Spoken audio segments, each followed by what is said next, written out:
SSMB 29 కోసం Avatar డైరెక్టరా? ఆ వివరాలు చూసుకునే ముందు మన ఫిల్మీ బౌల్ ఛానల్ని లైక్ చేయండి, షేర్ చేయండి, సబ్స్క్రైబ్ చేసుకోండి. Hello movie lovers. Hollywood top director James Cameron Titanic, Avatar లాంటి సినిమాలతో ప్రపంచంలోనే నెంబర్ 1 డైరెక్టర్ అయ్యాడు.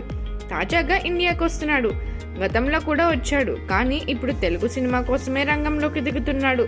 హైదరాబాద్లో ల్యాండ్ కాబోతున్నాడు, అది కూడా సూపర్ స్టార్ మహేష్ సినిమా కోసం. ఏప్రిల్ 1st వీక్లో మహేష్ బాబు, రాజమౌళి కాంబినేషన్లో తెరకెక్కుతున్న సినిమా సెట్లో కనిపించబోతున్నాడు. అసలు విషయం ఏంటో ఇప్పుడు మనం పూర్తిగా తెలుసుకుందాం. మహేష్ బాబు పాన్ వరల్డ్ మూవీకి హాలీవుడ్ ప్రమోటర్ జేమ్స్ కామరూనే అని తెలుస్తుంది. ఆల్మోస్ట్ ఇది కన్ఫర్మ్ అయిపోయినట్టు తెలుస్తుంది. ఏప్రిల్ 1st వీక్ ప్రెస్ మీట్లో తను కనిపించడం, తన నుంచి ఏదో ఒక స్టేట్మెంట్ రావచ్చు. ఆల్రెడీ RRR చూసినప్పుడు రాజమౌళిని తెగ పొగిడాడు ఈ దర్శకుడు. తను RRR చూడడమే కాదు, తన వైఫ్ని కూడా చూడమన్నట్టు చెప్పాడు. రాజమౌళితో చాలాసేపు మాట్లాడాడు. ఆ వీడియో అప్పట్లో వైరల్ అయ్యింది.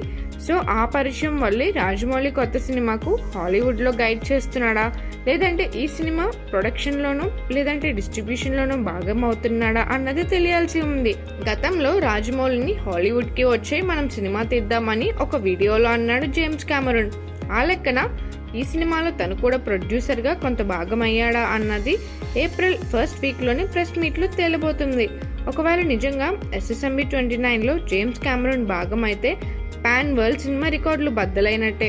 మరిన్ని మూవీ అప్డేట్స్ కోసం, ఫిల్మ్ రివ్యూస్ కోసం ఫాలో అవుతూ ఉండండి ఫిల్మీ బౌల్.